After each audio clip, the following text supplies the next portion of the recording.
जय माताजी friends, welcome back to वागीलास खाना खजाना। तो आज આપણે ઘરે જ બનાવીશું સ્ટ્રીટ સ્ટાઇલ એકદમ ટેસ્ટી મોમોઝ, એ પણ એકદમ હેલ્ધી। આપણે આ મોમોઝમાં મેંદાનો બિલકુલ ઉપયોગ નથી કરવાનો। ઘઉંના લોટથી આજે આપણે એકદમ ટેસ્ટી અને હેલ્ધી મોમોઝ બનાવીને રેડી કરીશું, જે તમે એકની જગ્યા પર 5 ખાઈ જશો તો પણ પેટ નહીં ભરાય। એટલા ટેસ્ટી અને હેલ્ધી આ મોમોઝ ઘરે જ બનીને રેડી થશે। તો તમને જો મારી રેસીપી ગમે અને તમે હજુ સુધી ચેનલને સબસ્ક્રાઇબ ના કરી હોય ફ્રેન્ડ્સ, તો પ્લીઝ ચેનલને જરૂરથી સબસ્ક્રાઇબ કરી લેજો અને લાઈક, કોમેન્ટ અને શેર જરૂરથી કરજો। તો ચાલો એકદમ ટેસ્ટી અને હેલ્ધી મોમોઝની રેસીપી સ્ટાર્ટ કરીએ।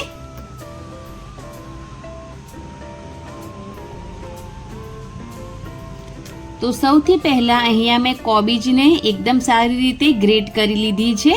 તમે તેને ઝીણી ઝીણી સમારીને પણ લઈ શકો છો। હવે એકદમ ઝીણું સમારેલું શિમલા મિર્ચ એડ કર્યું છે, તેની સાથે ગ્રેટ કરેલું ગાજર એડ કર્યું છે।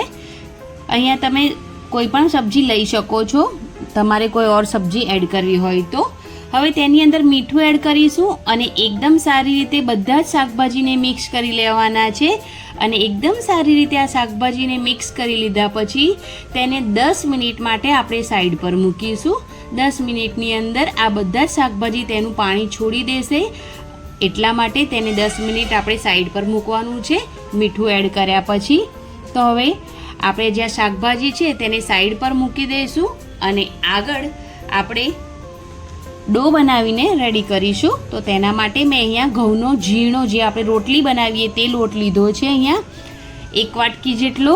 હવે તેની અંદર સ્વાદ પ્રમાણે મીઠું એડ કરી દેવાનું છે અને થોડું મોણ માટે આપણે તેલ એડ કરવાનું છે, જેથી જે આ મોમોઝ છે એ થોડા ખાવામાં સોફ્ટ રહે એટલા માટે। તો અહીંયા 1 થી 2 ચમચી જેટલું મેં તેલ એડ કર્યું છે, તમે ઘી પણ એડ કરી શકો છો। હવે એકદમ સારી રીતે મીઠું અને તેલ છે તેને મિક્સ કરી લેવાનું અને આ રીતનું મોણ કરી લેવાનું છે, હાથેથી મુઠ્ઠી વાળો તો વળી જાય એ રીતનું। હવે થોડું પાણી એડ કરીને આપણે ડો રેડી કરવાનો છે। તો જે આ મોમોઝનો ડો આપણે બનાવીએ તે થોડો હાર્ડ બનાવવાનો છે, એકદમ વધારે પડતો ઢીલો લોટ આપણે નથી બાંધીને રેડી કરવાનો। તો પાણી જેમ બને એમ થોડું જ એડ કરતા જવાનું અને એકદમ સરસ એવો ડો બનાવીને રેડી કરી લેવાનો છે। જો એક સામટું પાણી એડ કરશો તો પાણી વધારે થઈ જશે, એટલા માટે થોડું પાણી એડ કરવાનું અને મસળીને એકદમ સરસ ડો બનાવીને રેડી કરી લેવાનો છે। થોડો કડક જ ડો બનાવવાનો છે, તમે જોઈ શકો છો એ રીતનો। તો લોટ બંધાઈને રેડી થઈ ગયો છે। હવે તેના પર થોડું આપણે તેલ એડ કરી દેવાનું છે અને આ જે આપણે લોટ બાંધીને રેડી કર્યો છે તેને 10 થી 15 મિનિટ માટે ઢાંકણ ઢાંકીને રેસ્ટ આપી દેવાનો છે। તો ઢાંકણ ઢાંકીને 10-15 મિનિટ માટે ડોને પણ આપણે રેસ્ટ આપી દઈશું અને જે આપણે શાકભાજી મીઠું નાખીને મૂક્યું હતું તેને ચેક કરી લઈએ। તો 10 મિનિટ જેટલો ટાઈમ થઈ ગયો છે અને એકદમ સરસ શાકભાજીએ તેમનું પાણી છોડી દીધું છે। તો હાથની મદદથી પ્રેસ કરી તેનું પાણી આપણે કાઢી લઈશું। તમે કોઈ પણ કોટનના કપડાં પણ આ કરી શકો છો અને જે આ પાણી બચે એ તમે ફેંકી ના દેતા, તેનાથી તમે જે ડો આપણે પાણીથી બાંધ્યો એના કરતાં તમે આ પાણીથી લોટ બાંધજો તો એકદમ હેલ્ધી આ પાણી છે, એટલા માટે તેને ફેંકી ના દેતા, તેનો ઉપયોગ લોટ બાંધવામાં જ કરી લેજો। તો એકદમ સરસ રીતે બધા જ શાકભાજીમાંથી પાણી કાઢી લીધું છે અને શાકભાજી ખૂબ જ સરસ એવું ડ્રાય થઈ ગયું છે। હવે શાકભાજી તો રેડી થઈ ગયું છે। હવે આગળની પ્રોસેસ જોઈએ તો તેના માટે ગેસ પર મેં અહીંયા કઢાઈ મૂકી દીધી છે અને કઢાઈ ગરમ થઈ ગઈ એટલે તેની અંદર મેં અહીંયા બટર એડ કરી દીધું છે। બટર એકદમ સારી રીતે મેલ્ટ કરી લઈશું પહેલાં। બટર એકદમ સરસ મેલ્ટ થઈ જાય, તમે અહીંયા તેલનો પણ ઉપયોગ કરી શકો છો, કોઈ ડાલડા ઘીનો પણ ઉપયોગ કરે છે। તો હવે એકદમ સારી રીતે બટર મેલ્ટ થઈ ગયું છે, તો એકદમ ઝીણી સમારેલી ડુંગળી એડ કરી દીધી છે મેં, તેને મિક્સ કરી લેવાની છે। અહીંયા મેં શાકભાજી જ્યારે એડ કર્યું ત્યારે મેં ડુંગળી એડ નથી કરી, ડુંગળી મેં અત્યારે એડ કરી છે। તો ડુંગળીને થોડી આપણે પહેલાં કૂક કરવાની છે। આ મોમોઝમાં તમે બીન્સનો ઉપયોગ પણ કરી શકો છો, સોયાબીન પણ એડ કરી શકો છો। હવે મેં અધકચરું વાટેલું લસણ એડ કરી દીધું છે. તેની સાથે ઝીણું સમારેલું આદું એડ કર્યું છે. લીલા મરચાં એડ કર્યા છે, ઝીણા સમારીને એકદમ ઝીણા સમાર્યા છે. હવે આદુ લસણ અને લીલા મરચાં છે તેને ડુંગળી સાથે એકદમ સારી રીતે મિક્સ કરી લઈશું અને 1 મિનિટ માટે તેને પણ કૂક કરી લઈશું. જે આપણે મોમોઝનું જે શાકભાજી છે તેને એટલું બધું વધારે આપણે કૂક નહીં કરવાનું, થોડું ક્રન્ચીનેસ રહે એ રીતનું આપણે તેને કૂક કરવાનું છે, એટલે એકદમ વધારે કૂક નહીં કરવાનું. તો ડુંગળી છે અને જે આદુ લસણ આપણે એડ કર્યું છે તે બધું જ એકદમ સારી રીતે હવે કૂક થઈ ગયું છે. તો હવે જે આપણે શાકભાજી એડ કર્યું હતું, જે રેડી કર્યું હતું એને એડ કરી દેવાનું છે અને તેને પણ એકદમ સારી રીતે મિક્સ કરી લેવાનું છે. થોડા મસાલા પણ પહેલાં જ એડ કરી દઈશું આપણે. તો અહીંયા મેં થોડું જ મીઠું એડ કર્યું છે. મીઠુંનું પ્રમાણ વધારે ના થઈ જાય તેનું ખાસ ધ્યાન રાખવાનું. અને મરી પાવડર એડ કર્યો છે. અહીંયા થોડા ધાણા એડ કર્યા છે. ધાણા જરૂરથી એડ કરજો, તેનો ટેસ્ટ ખૂબ જ સરસ આવે છે. 1 ચમચી જેટલું વિનેગર એડ કર્યું છે અને 1 ચમચી જેટલો ડાર્ક સોયા સોસ મેં અહીંયા એડ કર્યું છે. હવે એકદમ સારી રીતે મસાલા અને જે શાકભાજી આપણે એડ કર્યું છે તેને મિક્સ કરી દેવાનું છે અને 1 થી 1.5 મિનિટ જેટલું જ આપણે આ શાકભાજીને થોડું કૂક કરવાનું છે. 1 થી 1.5 મિનિટ થઈ જાય એટલે ગેસની જે ફ્લેમ છે તેને આપણે બંધ કરી દેવાની છે કે મોમોઝમાં થોડું ક્રન્ચીનેસ આવે શાકભાજીનો તો ખૂબ જ સરસ લાગે છે. અને પાછું આપણે જ્યારે તેને સ્ટીમ કરીશું ત્યારે પણ જે આ શાકભાજી છે એ થોડું સ્ટીમ થશે એટલા માટે. તો એકદમ સારી રીતે અહીંયા 1.5 મિનિટ માટે મેં કૂક કરી લીધું છે શાકભાજી. હવે આ શાકભાજીને આપણે જે રેડી કર્યું છે તેને હવે ઠંડુ કરી લઈશું. તો પંખા નીચે અથવા તો રૂમ ટેમ્પરેચર પર તેને આપણે હવે બીજા જે પ્લેટમાં ટ્રાન્સફર કરી લેવાનું છે અને એકદમ સારી રીતે ઠંડુ કરી લેવાનું છે જેથી આપણે આગળ મોમોઝ બનાવી શકીએ. તો ડોને રેસ્ટ કરતાં 15 મિનિટ જેટલો ટાઈમ થઈ ગયો છે. તો ડો પણ ખૂબ જ સરસ એવો સેટ થઈ ગયો છે, તમે જોઈ શકો છો. હવે ફરી એકવાર તેને થોડો હાથની મદદથી આપણે મસળી લેવાનો છે અને મસળી લીધા પછી તેમાંથી થોડા થોડા લુવા કરી લેવાના છે, જે પ્રમાણે આપણે મોમોઝ બનાવવાના છે એ પ્રમાણે. તો જે સાઇઝમાં તમારે મોમોઝ બનાવવાના હોય એ સાઇઝમાં ડોમાંથી થોડું પોષણ લઈ તેને આ રીતે કરી લેવાનું છે. હવે પાટલા ઉપર તેને આપણે વણી લેવાની છે. જેટલી પ્રમાણે આપણે પૂરી બનાવીએ ને એટલી સાઇઝમાં આપણે આ રોટલીને વણીને રેડી કરવાની છે. થોડી પાતળી જ બનાવવાની, બહુ જાડી આપણે આ રોટલીને નથી બનાવવાની એટલા માટે.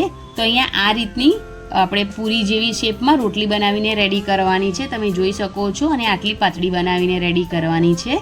પણ જો તમારી પાસે એટલો બધો ટાઈમ ના હોય અને તમે ફટાફટ પૂરી બનાવીને રેડી કરવી હોય ને તો થોડો ડો થોડી મોટી સાઇઝમાં લેવાનો, રોટલી આપણે બનાવીએ તે સાઇઝમાં, અને તેને પાટલા પર વણી લેવાનો.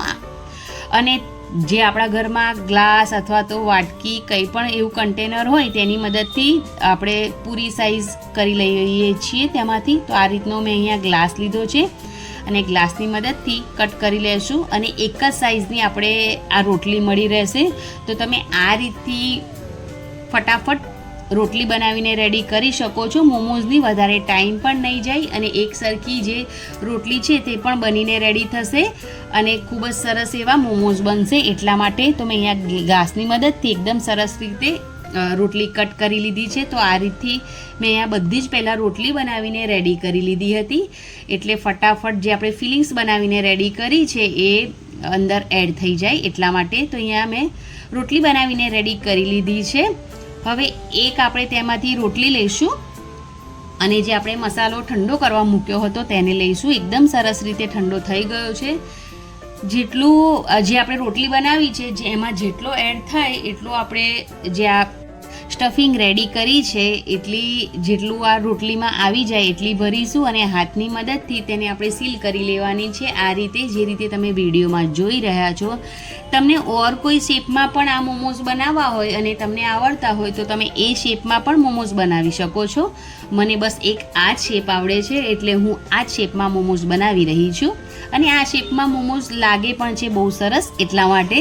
તો આજ હું તમને અહીંયા એક ઓર મોમોઝ બનાવીને બતાવી રહી છું. તો જે સ્ટફિંગ આપણે બનાવ્યું છે તેને ખૂબ સારા પ્રમાણમાં એવું જે આપણે રોટલી લીધી છે તેના પર એડ કરી દેવાનું છે અને ધીરે ધીરે અંગૂઠા અને આંગળીની મદદથી આ રીતે પ્રેસ કરતા જઈ અને મોમોસ બનાવીને રેડી કરી લેવાના છે. વધારે ટાઈમ નથી લાગતો.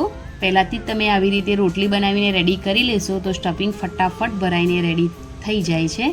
તો આ જ રીતે મોમોસ બનાવીને અહીંયા રેડી કરી લેવાના છે. તો મેં અહીંયા આ જ પ્રોસેસથી બધા જ જે મોમોસ છે તેને બનાવી અને રેડી કરી લીધા છે. તો માત્ર થોડા જ ટાઈમમાં ખૂબ જ સરસ મોમોસ બધા જ બનીને રેડી થઈ જાય છે. તો અહીંયા મોમોસ બનીને રેડી થઈ ગયા છે. તો હવે આપણે તેને સ્ટીમ કરીશું. તો મેં પહેલાંથી સ્ટીમરમાં પાણી ભરીને તેને ઉકળવા માટે મૂકી દીધું હતું. ખૂબ જ સરસ એવું પાણી ઉકળી રહ્યું છે. તો હવે તેની અંદર જે મોમોઝની પ્લેટ છે તેને એડ કરીશું, ઢાંકણ ઢાંકીશું અને 10 મિનિટ માટે આપણે આ મોમોઝને સ્ટીમ કરી લઈશું. જ્યાં સુધી સ્ટીમ થાય છે ત્યાં સુધી તેની ઉપર એડ કરવા માટે આપણે મસાલો બનાવીએ. તો તેના માટે મેં અહીંયા રેડ ચીલી ફ્લેક્સ, જીરા પાવડર અને ધાણા પાવડર ત્રણેયને એકદમ સારી રીતે મિક્સ કરી લીધું છે અને સાઈડ પર મૂકીશું તેને. અને 10 મિનિટ જેટલો ટાઈમ થઈ ગયો છે અને જે મોમોઝ છે એકદમ સરસ સ્ટીમ થઈ ગયા છે. તો જે આપણે મસાલો રેડી કર્યો છે તે આ મોમોઝ પર સ્પ્રિંકલ કરી દેવાનો છે. તમે ચાહો તો એડ કરી શકો છો, પણ જો તમને વધારે તીખાશ ના પસંદ હોય તો તમે સ્કીપ પણ કરી શકો છો. એમ જ આ મોમોઝ રેડી થઈ ગયા છે ખાવા માટે. તો આ મોમોઝ એકદમ હેલ્ધી છે કેમ કે આપણે આ મોમોઝની અંદર મેંદાનો પણ ઉપયોગ નથી કર્યો, ઘઉંના લોટમાંથી આપણે બનાવ્યા છે અને ટેસ્ટ મેંદાના લોટના મોમોઝ કરતાં પણ ખૂબ જ સરસ આવ્યા છે. મેં પણ પહેલી જ વાર ટ્રાય કર્યા હતા, પણ ખૂબ જ સરસ એવો ટેસ્ટ લાગ્યો છે. તો તમે પણ જરૂરથી આ મોમોઝ ટ્રાય કરજો. મેંદાના તો તમે ખાતા જ હોવ છો ને, પણ એકવાર આ રીતે ઘઉંના લોટના મોમોઝ બનાવીને ટ્રાય કરશો ને તો તમે મેંદાના લોટના મોમોઝ પણ ભૂલી જશો. એટલા ટેસ્ટી આ મોમોઝ બનીને રેડી થાય છે. તો આ મોમોઝને મેં એની જે ચટણી આવે છે લાલ ચટણી તેની સાથે ને મેયોનીઝ સાથે સર્વ કર્યા છે. તો તમને જો મારી આજની આ રેસીપી પસંદ આવી હોય ફ્રેન્ડ્સ તો પ્લીઝ ચેનલને જરૂરથી સબસ્ક્રાઈબ કરજો અને મને જરૂરથી સપોર્ટ કરજો. વિડીયો ગમ્યો હોય તો પ્લીઝ એક લાઈક જરૂરથી કરજો. ફ્રેન્ડ્સ અને ફેમિલી મેમ્બરમાં મોમોઝ લવરને આ વિડીયો વધારે ને વધારે શેર કરજો. આ રેસીપી તમે જરૂરથી ટ્રાય કરજો અને ટ્રાય કરો એટલે તમારા અનુભવો કોમેન્ટ બોક્સમાં જરૂરથી જણાવજો. રેસીપી કેવી લાગી તમને એ પણ કોમેન્ટ બોક્સમાં જરૂરથી જણાવજો. વિડીયો ક્યાંથી જુઓ છો એ પણ જરૂરથી જણાવજો. Thanks for watching. Bye bye. Take care. જય માતાજી. જય શ્રી કૃષ્ણ. મળીએ એક નવી રેસીપી સાથે. એન્જોય. આવજો.